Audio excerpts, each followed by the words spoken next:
তুংতুং একজন কর্মকার ছিল। তার হাত ছিল অনেক শক্তিশালী, কিন্তু ভাগ্য ছিল খুবই খারাপ। তুংতুং একজন কর্মকার হওয়ার সাথে সাথে সে একজন নেশাখোরও ছিল। সারাদিন পরিশ্রম করার পরে সন্ধ্যাবেলা আরজু ভাইয়ের শপে চলে যেত, তারপরে একটি মদের বোতল কিনতো আর সেটা খেতে খেতে সে বাসায় ফিরতো। অন্যদিকে তুংতুং এর স্ত্রী আর তার ছেলে দুইজনই অপেক্ষা করত। তুংতুং একজন নেশাখোর তো ছিল, কিন্তু সে বেঈমান ছিল না। তুংতুং তার ছেলেকে আর তার বউকে তার নিজের জীবনের থেকেও বেশি ভালোবাসতো। তুংতুং এর এই পৃথিবীতে তার বউ বাচ্চা ছাড়া আর আপন বলতে কেউই ছিল না। তুংতুং এর স্ত্রী তুংতুংকে সবসময় একটা কথাই বলতো, তুংতুং, মদের থেকে কি আমরা বেশি প্রয়োজন না তোমার? যদি তোমার কিছু হয়ে যায় তাহলে আমরা কিভাবে বাঁচবো? তুংতুং ওই একটা বিষয় নিয়ে সারাদিন চিন্তিত থাকতো, কালকে যদি আমার হাতের কিছু হয়ে যায় তাহলে আমার বউ বাচ্চা না খেয়ে থাকতে হবে। আর এই চিন্তায় বলার জন্য সে মদ পান করত।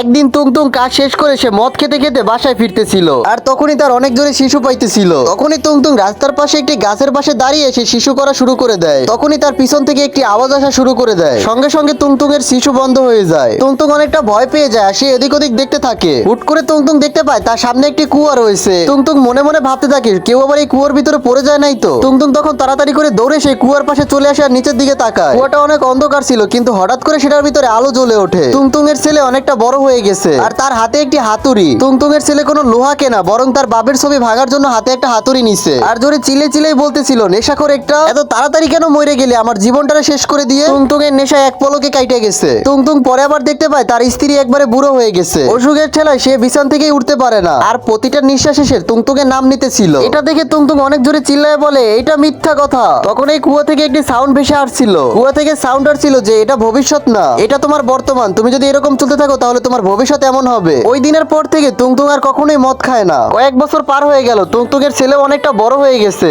তুংতুং এর ছেলেও একজন ভালো কর্মকার হয়ে যায়। তুংতুং এর ছেলে বলল, বাবা, তুমি এক রাতের ভিতরে এতটা পরিবর্তন কিভাবে হলে? তার আগে বন্ধুরা, অনেক কষ্ট করে ভিডিও বানাই, তোমরা ভিডিওতে একটা লাইক দিয়ে চ্যানেলটাকে সাবস্ক্রাইব করে দাও। লাইক সাবস্ক্রাইব করলে তো তোমাদের হাতে ব্যথা হবে না, উল্টা আমার ভিডিও বানানোর আগ্রহটা আরো দ্বিগুণ বেড়ে যাবে। তুংতুং বলল, বাবা, ওই দিন রাত্রবেলা আমি আমার নিজের মৃত্যু দেখছিলাম, আর তার থেকেও বড় ছিল তোমার এক আকাশ পরিমাণের ঘৃণা ছিল আমার প্রতি। বন্ধুরা, ভবিষ্যৎ কোনো কুয়ার ভিতরে দেখা যায় না, নিজের কর্মই হচ্ছে নিজের ভবিষ্যৎ। আজকে তুমি যে রকমের করবে তোমার ভবিষ্যৎ ঠিক কেমনই হবে। বন্ধুরা, তোমার ভাইয়ের 1 লাখ সাবস্ক্রাইবার হইতে আর মাত্র 14,000 সাবস্ক্রাইবার লাগে। ভিডিওটা যদি একটু ভালো লাগে তাহলে একটু কষ্ট করে চ্যানেলটাকে সাবস্ক্রাইব করে দিও প্লিজ।